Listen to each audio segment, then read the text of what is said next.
This next question comes from YouTube. Chris, I know it's annoying, but in 2020, how much is a good service advisor making on average? Please! Thanks for your kind words, man. Thanks. As much as they are worth. Good answer. Most advisors are making between $300,000 and $500,000.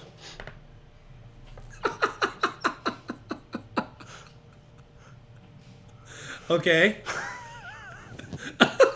I'm sorry. That's like the funniest joke I've heard all day. Easy. I take offense to that. Well, you see, he didn't even have to work for it, Christian. Come on. I know you put a lot of time and effort He's into naturally yours. funny. He's naturally gifted, that's for sure. $300,000 to $500,000. There's some service managers that would like that paycheck. Yeah, right. That's a hard question to answer because, like Jeremy said, you're going to get paid exactly what you're worth, and that isn't just on your performance.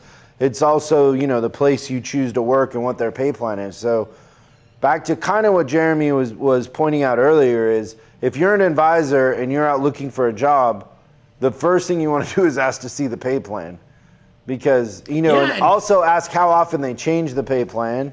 It'd be a question Dude, they should have their numbers ready. Like, when you talked last week about knowing net to gross, knowing what your numbers are, as an advisor, you should know what your effective labor rate you can carry, what's your closing ratio, how do you excel selling the fourth labor type of diagnostic services, what can you bring to the table to separate yourself from the average service advisor that's going to collect a paycheck. It's a hard question to answer. I think today you've got a shift coming. Service departments and owners are looking at the human capital of a high-priced service advisor and technology.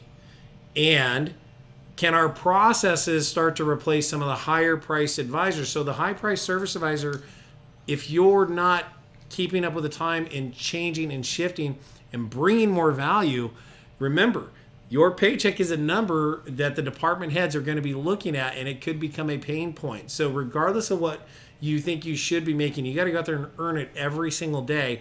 And I got news for you. You got to reinvent yourself in the next 6 months because those that do should be able to make well into the six figures every single year. A healthy six-figure income is what I believe service advisors are worth if they bring it to the table and execute on it every day. I think to be prepared for that too is not only should you be able to make a great six-figure income, is you have to be really aware what your return on investment is for the owner, right? So what are you doing for the dealership? Are you taking care of the clients, which I think is a huge part of what we do as a service advisor, and then are you putting money on the books and taking great care and collecting customers as you go forward? So that way, if there's a talk about making the staff go down, you can say, here's what I bring to the table, here's the benefit to you of having me on your service drive. So part of knowing the numbers, as Jeremy is saying, is being aware of what your ROI is. My last year as a service advisor, I was 23, and I made $120,000 and change as an advisor, and then I got 1099 for like 15 grand from was it Prestige Products, where we sold the wheels, the Vogue wheels and tires and all that. So that's like almost 140, 23. And those in the early to mid 90s. But I'll tell you, the job I had right before that as an advisor, I was making 60. So I more than doubled by going to a different store with a better pay plan. But also I put up some huge numbers. So.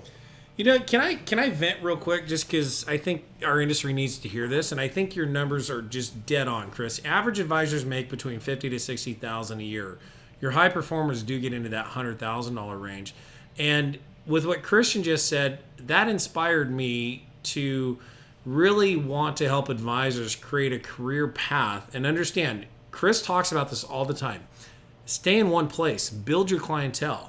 So if you're just a gunslinger running out there trying to get the biggest payday and you move around every 2 or 3 years, that's a big red flag. Let's build better businesses. Let's build better clientele. Let's help our customers take better care of their car and get that circle of trust going where the customers feel like the service department is an integral part of the dealership. And it's natural if that customer's on a 4 or 5 year cycle for cars that you capture every dollar that customer is going to spend in the dealership, but you then become part of the fabric of that dealership. I think, putting pay, it is very important. But the guys and gals that earn high dollar amounts as a service advisor, well over 6 figures, they earn it because they typically have been at a dealership a long time. They've invested, they've, planted the seeds, and now they're reaping the rewards of it. So it's harder to go in and just, go to a new place, make those numbers right away. You need to stay put. And I think you've got to bring a lot to the table. There's a ton of value that we can bring as advisors to earn that kind of income. Yeah, good. Thanks, God. You are welcome. God has me all fired up today. I'm like ready to go. Thank you so much for watching this clip of Service Drive Revolution. Now you can catch the full episode on YouTube, iTunes, or Spotify, or wherever you consume your podcast. If you have any questions, go ahead and post them in the comments below. Make sure you subscribe and hit the bell icon so you're notified when we post new episodes. I'm Chris Collins, and you can find me on Facebook and Instagram at Chris Bulldog Collins. And I'll see you again on the next episode.